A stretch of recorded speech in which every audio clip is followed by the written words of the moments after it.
Rangkaian peristiwa anarkis ini diawali dari perbuatan para tersangka yang menghasut adalah bebaskan seluruh demonstran yang ditahan oleh kepolisian tanpa syarat, tanpa bergen, tanpa daya tawar, tanpa diotak-atik dan lain sebagainya. Dia menyuarakan hatinya, suara hatinya aja, Pak, gitu ya. Tolong jangan sampai di proses hukumnya itu terjadi, jangan, Pak. Desakan untuk segera membebaskan aktivis dan warga sipil yang ditangkap karena dituduh jadi provokator demonstrasi disampaikan sejumlah kelompok. Adalah kita ngomongin soal keselamatan warga sipil. Negara sudah seharusnya menjamin keselamatan dan rasa aman untuk warga sipil. Salah satu kami inginkan adalah bebaskan seluruh demonstran yang ditahan oleh kepolisian tanpa syarat, tanpa bergen, tanpa daya tawar, tanpa diotak-atik dan lain sebagainya. Kenapa? Karena mereka-mereka yang juga akan menjadi saksi di lapangan setelah apa yang terjadi. Salah satu penangkapan aktivis oleh polisi yang jadi sorotan adalah ditangkapnya Direktur Lokataru Foundation Del Pedro Marhaen.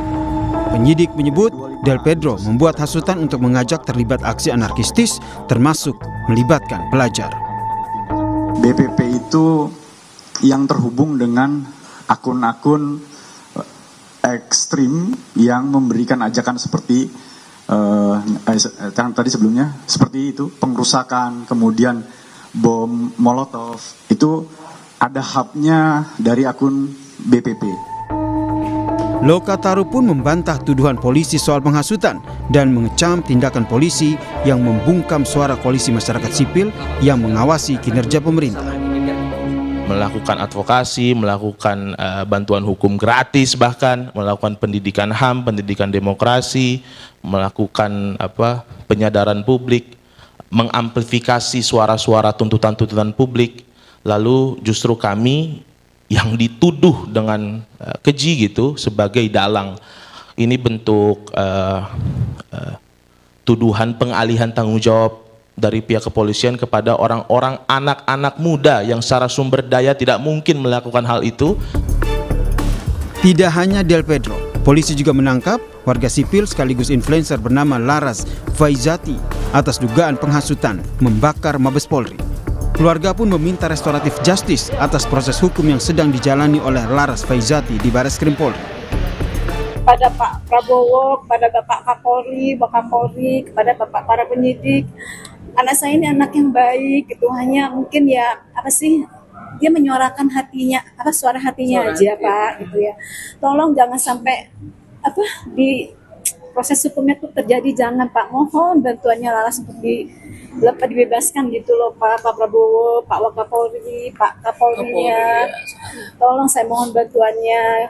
Laras hanya anak remaja biasa.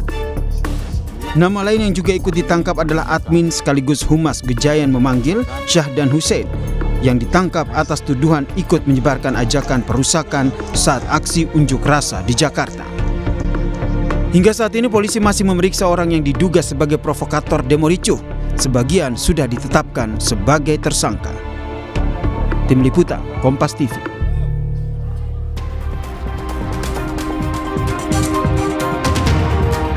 Saudara, di Jakarta polisi sudah menetapkan 43 orang tersangka kasus demo ricuh, sebagian dituding sebagai provokator termasuk penghasutan kepada anak-anak. Salah satunya adalah Direktur Lokataru Foundation Del Pedro Marhaen. Lalu bagaimana melihat proses penanganan kasus ini?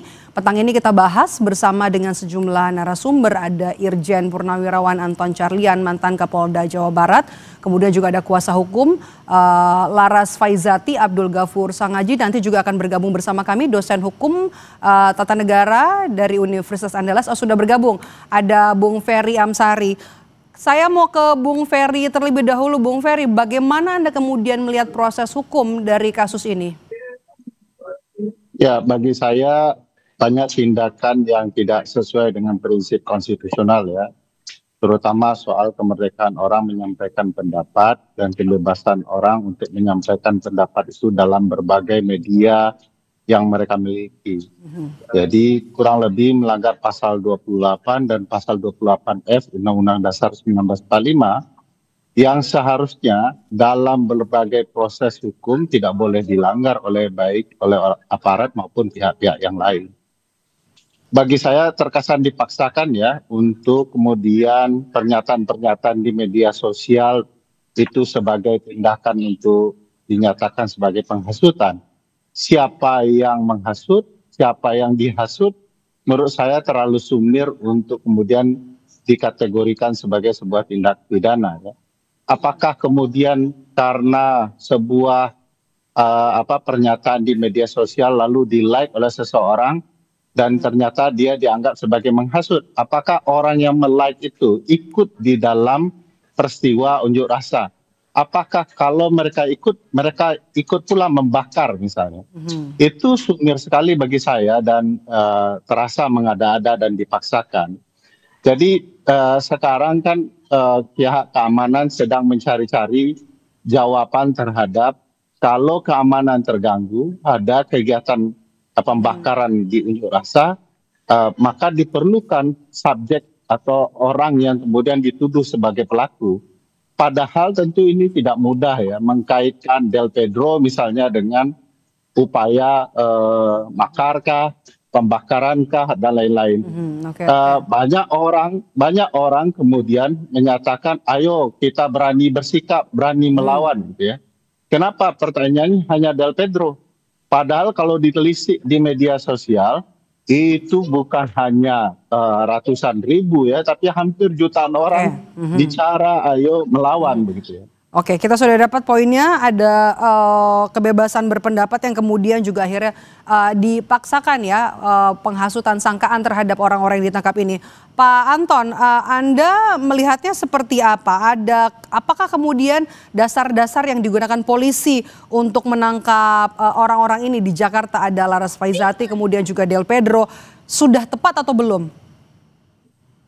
Baik, masalah tepat dan tidak nanti akan dibuktikan secara hukum, dan saya juga sependapat dengan Bung Peri bahwa memang kebebasan berpendapat itu harus kita dukung, harus kita junjung tinggi karena memang diatur secara konstitusional.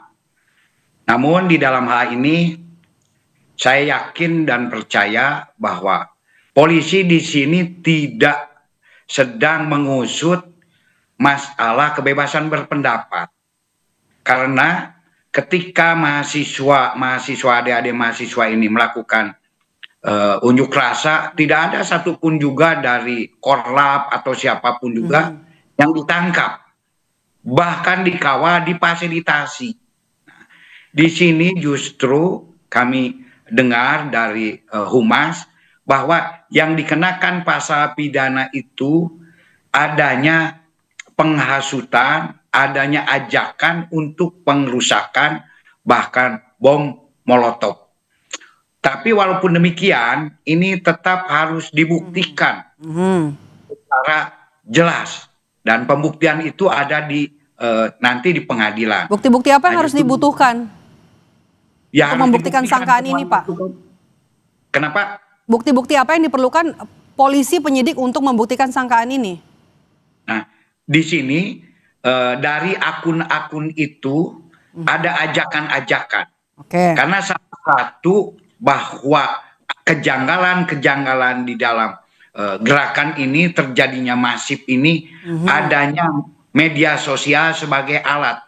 Jadi di sini pun juga mungkin kita patut waspadai bahwa loh kok ini hanya media sosial. Nah sekarang ini media sosial itu sudah ada jadi dunia tersendiri, makanya penduduk itu ada citizen, ada netizen. Jadi jangan sampai dikata, bahkan kata pengamat ahli bisa juga ini sebagai salah satu proxy war. Baik. Bahwa media ini sangat-sangat berpengaruh. Jadi di sini yang diusut oleh polisi itu bukan kebebasan untuk menyampaikan pendapat. Kita sudah tangkap poinnya, Pak Anton. Saya mau ke Bung Ferry. Bung Ferry, bagaimana kemudian hasutan yang disampaikan kepada pelajar untuk ikut demo? Anda melihatnya seperti apa? Jadi begini, bunyi lengkap pasal 28F Undang-Undang Dasar itu kurang lebih seperti ini. Setiap orang berhak memperoleh informasi, mengembangkan informasi, dan menyebarluaskan informasi yang dia dapati kepada berbagai media yang mereka miliki. Jadi kurang lebih media sosial adalah media informasi.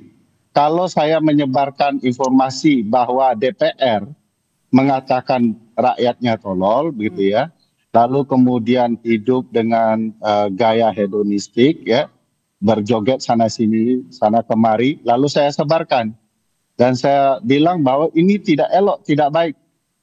Yang menghasut itu pernyataan saya atau tindakan DPR.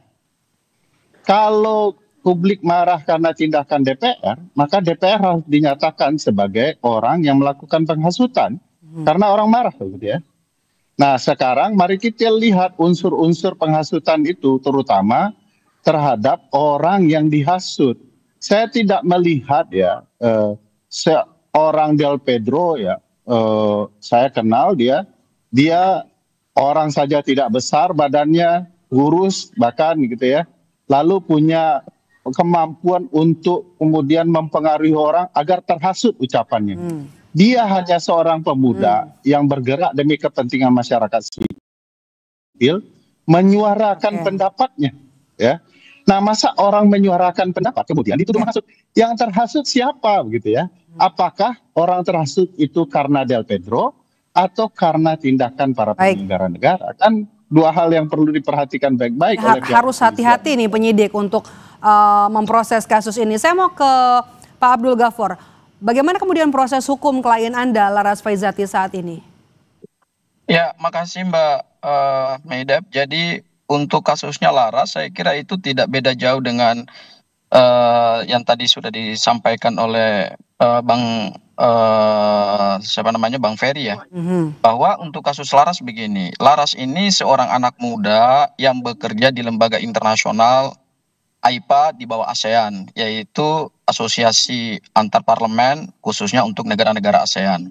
Nah, pada tanggal 29 itu beliau memposting suatu ungkapan kekecewaan atau kemarahan yang mungkin barangkali berlebihan terhadap cara kepolisian menangani aksi unjuk rasa yang tereskalasi sedemikian masif di seluruh Indonesia, yang itu puncaknya adalah pada tanggal 28 malam itu meninggalnya seorang pengemudi ojol ya, almarhum Afan Kurniawan.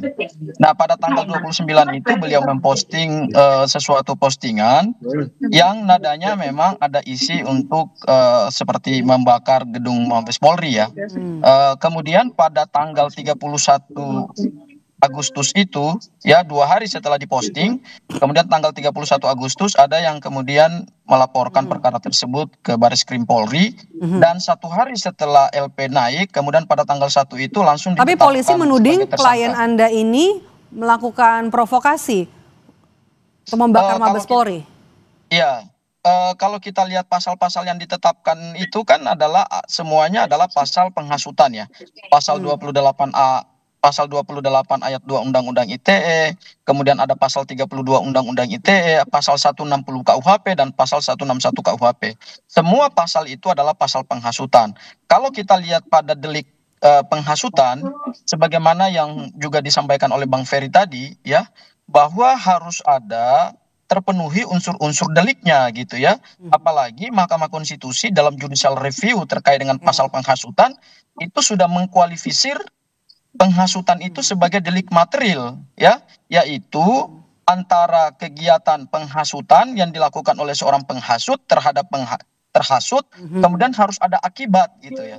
Nah, setelah bagaimana kemudian bisa membuktikan, penyidik bisa membuktikan delik-delik ini, membedakan mana ajakan demo kemudian juga mana penghasutan, harus hati-hati supaya polisi akhirnya tidak salah dalam melangkah dalam proses ini. Kita akan bahas usai jeda, tetaplah bersama kami di Kompas Petang. Kami kembali sesaat lagi. Kembali bersama saya Maido Pelfrina di Kompas Petang. Saya masih bersama dengan Pak Anton Carlian, Bung Ferry Amsari, dan juga Pak Abdul Ghafur di dialog kita petang ini. Saya tadi terpotong, kemudian juga penanganan proses hukum ajakan demo, kemudian juga ada dugaan penghasutan, mana yang kemudian harus diperhatikan, harus benar-benar diteliti, dilakukan dengan hati-hati agar polisi kemudian tidak salah, dan juga bagaimana kemudian polisi bisa membuktikan delik-delik ini, Pak Anton. Memang delik-delik ini harus dibuktikan baik secara tutur kata maupun perbuatan. Seperti tadi penghasutan. Apakah benar ada kata-kata penghasutan? Nanti harus dikedepankan ahli bahasa. Dan memang berdasarkan teori kausa harus ada sebab dan harus ada akibat. Nah, mungkin di sini salah satu alasan kenapa polisi menetapkan D. Laras mungkin karena ada kata-kata yang mengajak untuk membakar. Penyampaian aspirasi itu ada aturan-aturan tertentu. Tidak boleh menyampaikan aspirasi dengan mengajak untuk membakar. Dan ketika itu pun juga dianggap sebagai sebuah, boleh tidak mengajak untuk menyampaikan aspirasi. Untuk penyampaian aspirasi pun juga kan ada ketentuan, ada aturan, harus memberi pemberitahuan berapa banyaknya. Nah, dalam situasi yang sudah cukup ya kacau ini, nah kalau disebarkan begitu saja ini kan cukup berbahaya bagi keamanan dan ketertiban. Nah, adik-adik mahasiswa yang memang menyampaikan aspirasi kan dikawal jelas. Jadi boleh sangat dijunjung tinggi penyampaian pendapat, tetapi ada juga aturan-aturan yang memang harus ditaati oleh kita bersama. Tidak enak udile dewe, oh ini aspirasi. Kita tahan sampai di situ, Pak Anton. Saya mau ke Bung Ferry. Bung Ferry, Anda ada respons? Anda melihat ada dugaan pelanggaran HAM dalam penangkapan yang tidak sesuai dengan prosedur dalam kasus ini? Ya, pelanggaran HAM, pelanggaran konstitusional ya. Kausalitas itu kan juga harus logis ya, Pak Anton. Misalnya, apakah mungkin pelaku membakar sesuatu karena apa yang dia tonton di medsosnya Mbak Laras? Bagaimana Bapak bisa membuktikan bahwa pelaku pembakaran melakukan tindakan karena menonton media sosial Mbak Laras, uang pelakunya belum tertangkap? Bagaimana kemudian bisa dibuktikan bahwa orang-orang turun ke lapangan itu karena Mbak Laras? Emang mereka saling memfollow akun media sosial masing-masing?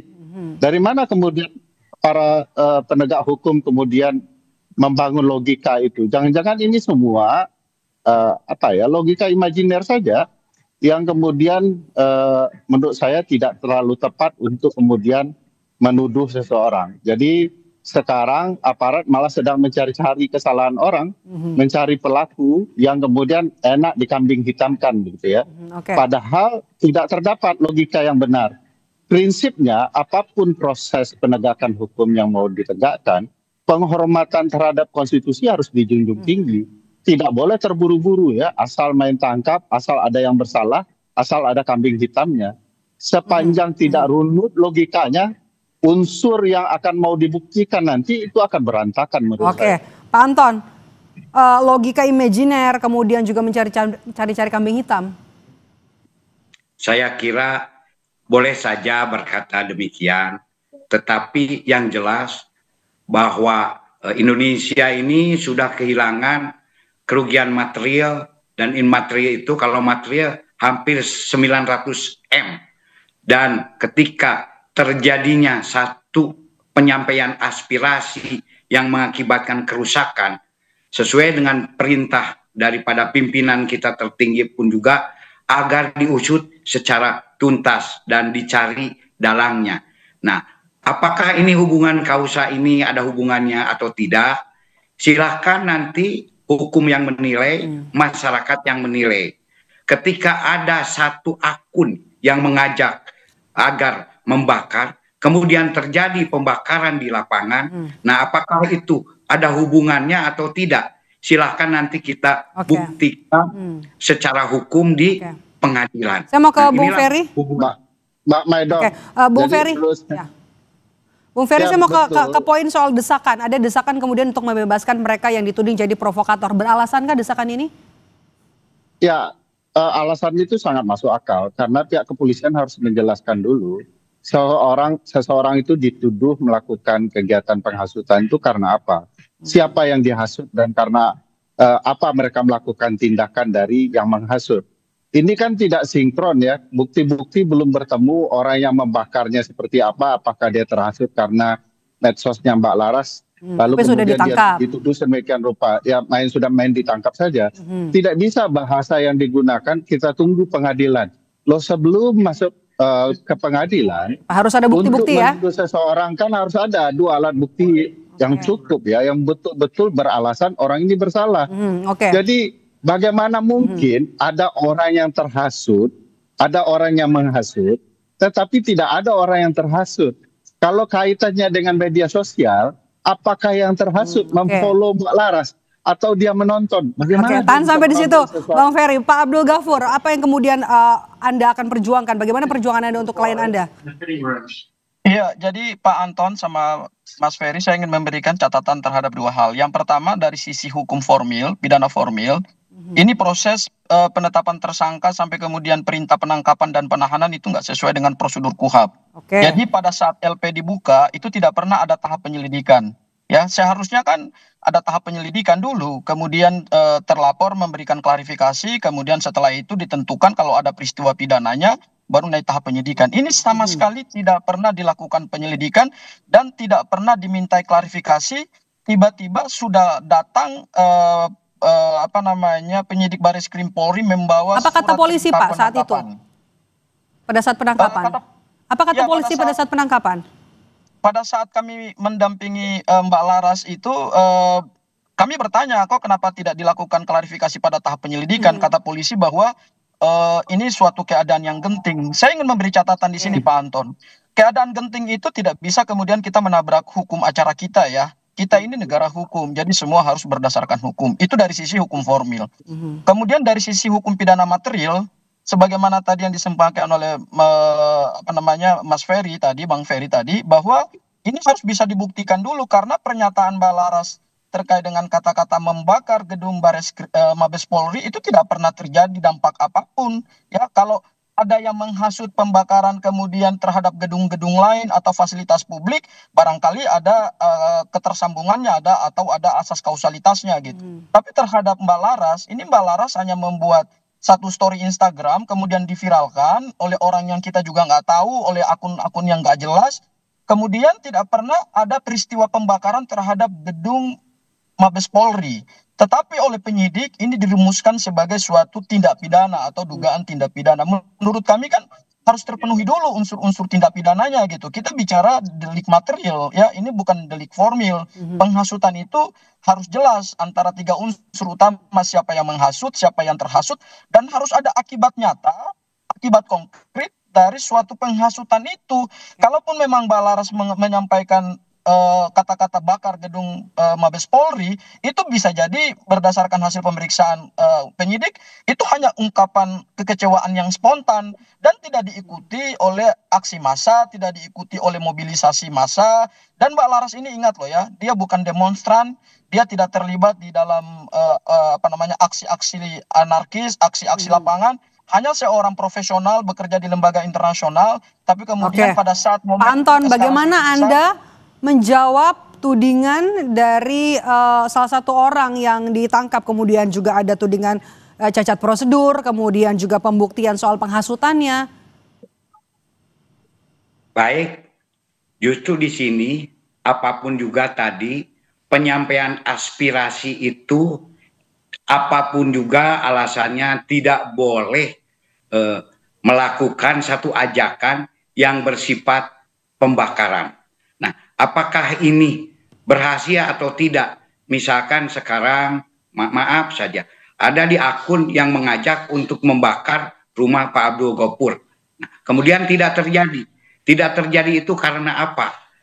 Itu mungkin saja karena di Mabes Polri saat itu ya penjagaannya tidak bisa ditembus. Nah, kemudian juga masalah cacat prosedur hukum, saya kira di era keterbukaan zaman sekarang ini tidak mungkin istilahnya tanpa adanya 2 alat bukti yang sah, Polri melakukan suatu upaya-upaya yang sangat-sangat bertentangan dengan hukum. Karena kalau memang dikatakan misalkan ada kekurangan-kekurangan, mari kita juga selesaikan berdasarkan ranah hukum, yaitu adanya peradilan. Silahkan kan di sana bukan anggota Polri, tapi pihak-pihak pengadilan yang akan mengadili apakah benar tindakan Polri ini tidak sesuai dengan hukum, baik dalam persangkaan maupun dalam sisi Pak Abdul Ghafur, tantangan pra-peradilan akan diambilkah oleh klien Anda? Lewat pra-peradilan. Pak Anton, begini, saya kira ini bukan soal isu pra-peradilan ya, tetapi ini soal kehati-hatian dan profesionalisme Mabes Polri, apalagi ini lembaga Mabes Polri ya, yang tentu ini kita harapkan dalam melakukan penegakan hukum itu kan harus sesuai dengan due process of law. Kita bukan soal ini suatu keadaan genting, negara dalam keadaan genting. Memangnya keadaan genting itu seperti apa sih? Kalau memang mereka tidak ditangkap, terus negara ini bubar. Kalau memang mereka tidak ditangkap, terus aksi demo itu makin meluas dan merusak Indonesia. Apalagi kemudian nanti terjadi tindak pidana makar seperti yang disampaikan oleh Pak Presiden Prabowo, saya kira itu tidak tepat ya. Seharusnya dalam melakukan suatu kegiatan penegakan hukum, ya penyidik itu harus berpedoman pada KUHP, karena KUHP itulah rules untuk memberikan batas-batas terhadap penyidik supaya jangan melampaui kewenangan. Hukum formil atau hukum acara pidana itu kan tujuannya itu pokoknya, supaya penyidik itu di dalam menegakkan hukum ya itu tidak boleh melampaui kewenangan, tidak boleh menabrak hukum acara. Tidak boleh kemudian atas nama tadi mengekang kebebasan atau atas suatu keadaan genting terus menerima LP tanpa prosedur penyelidikan langsung menetapkan tersangka. Saya kira ini kita mundur ini penegakan hukumnya. Ini bukan lagi negara respons Anda, Bung Ferry, sesuai dengan KUHP gitu. Ya, saya pikir terasa sekali ya di kasus Del Pedro, Mbak Laras. Teman-teman aparat kepolisian sedang mengada-ada saja. Menurut saya misalnya dinyatakan bahwa ini keadaan genting. Padahal yang menentukan keadaan genting bukan kepolisian. Ada presiden di dalamnya itu. Dan kita ketahui tidak ada tuh pernyataan presiden soal keadaan genting. Baik itu nanti berupa darurat sipil maupun darurat militer ketika aksi berlangsung. Jadi itu sama sekali tidak dibenarkan. Perlu juga diperhatikan sebelum bicara KUHP, kita perhatikan hak konstitusional orang. Misalnya di pasal 28D bahwa setiap orang berhak mendapat perlakuan yang adil. Adil nggak kalau setiap satu orang ketika dia menyatakan bakar atau lawan gitu ya, lalu dia dinyatakan sebagai pelaku tindak pidana penghasutan. Padahal kalau Pak Anton perhatikan di media sosial, banyak tuh jutaan orang ngomong itu semua gitu ya. Nah, bagi saya tidak bisa juga kemudian dicarikan orang yang kemudian mudah untuk ditangkap lalu dia ditudingkan dia melakukan tindakan yang menimbulkan keributan itu. Jadi juga harus beralasan. Nah, soal alat bukti misalnya tadi Pak Anton mengatakan harus ada alat bukti yang sah. Ini bukan alat bukti yang sah saja, tapi alat bukti yang cukup gitu ya. Cukup untuk menuding orang bahwa dialah memberikan penghasutan. Nah, pertanyaan saya, kalau kemudian alat buktinya hanya pernyataan di media sosial, sementara orang yang terhasutnya tidak pernah ketemu, bagaimana itu ceritanya orang dituding telah melakukan penghasutan? Bisa saja Pak Anton mengeluarkan pernyataan yang sangat bombastis ya, bakar parlemen. Tapi yang dibakarnya tempat yang lain, tidak ada hubungan sama sekali. Kalau kemudian ada dibakar tempat yang kemudian berkaitan dengan itu belum tentu juga, karena antara yang disampaikan dengan yang dilakukan oleh penghasut berbeda. Nah, makanya paling penting ditemukan dulu pelaku pembakarannya sehingga baru bisa ditemukan, diinterogasi apakah dia melakukan tindakan itu karena terhasut Mbak Laras, terhasut Del Pedro atau tidak. Jadi pertanyaannya, ini belum bertemu kok kemudian polisi sudah menetapkan tersangka.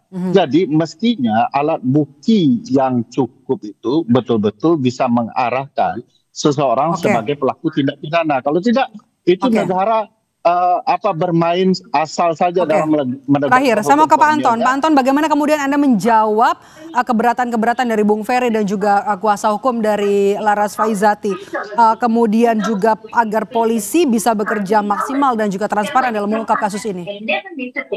Terus saya setuju bahwa polisi harus bertindak transparan. Namun di dalam hal ini sesuai dengan KUHP, salah satu alat kontrol hukum itu ya saat ini karena sedang berjalan proses hukum ya lewat pra-peradilan. Mau lewat jalur yang mana kira-kira yang harus ditempuh? Karena ini nunggu pra-peradilan dulu, Pak. Sudah berjalan. Kak Anton, saya pikir kasihan dong rakyat Kak Anton kalau semua jawaban aparat penegak hukum. Oke, tahan dulu Bung Ferry. Mungkin kita kasih kesempatan saya untuk berbicara. Nah, ini justru ya inilah yang diatur oleh KUHP kita. Nah, masalah dua alat bukti apakah lewat penyelidikan dan penyidikan tentu saja sudah ada di dalam juknis. Ketika sudah ditemukan dua alat bukti yang sah dan sudah digelar, itu pasti itu bisa langsung ke penyidikan. Dan saya juga setuju bahwa untuk alasan genting itu tidak ada. Nah, kalau memang polisi mengatakan bahwa alasan situasi genting ini baik, kita sudah tangkap poinnya. Itu. Dan juga kalau juga mungkin ada dari Bung Ferry tadi ada akun-akun lain yang mengajak dalam menyampaikan aspirasi harus membakar, tolong sampaikan kepada pihak Polri. Sehingga di sini pihak Polri pun juga nanti akan mengusut gitu. Jangan polisi dengan penangkapan ini sudah yakin ya punya bukti-bukti begitu ya. Bung Ferry terakhir dari Anda. Ya, seperti ini ya, yang paling penting itu polisi dan aparat penegak hukum tidak asal ya. Dan tidak boleh polisi cuman mengatakan tempuh jalur hukum pra-peradilan. Loh kan harusnya orang juga diberikan haknya. Kenapa dia dituding, apa alasannya, apa buktinya. Disampaikan secara terbuka kepada publik ya. Kan polisi punya hak ya untuk menyampaikan apa yang dia rasa benar. Tetapi publik juga punya hak untuk mengetahui apa yang sebenarnya ditudingkan. Waktu kita terbatas. Bung Ferry, terima kasih Bapak-Bapak sudah bergabung bersama kami di Kompas Petang dan juga atas dialog hari ini. Anton Carlian, mantan Kapolda Jawa Barat, kemudian juga Bung Ferry Amsari, pakar hukum tata negara dari Universitas Andalas, dan juga Abdul Ghafur Sangaji, kuasa hukum dari Laras Faizati. Sehat selalu Bapak-Bapak.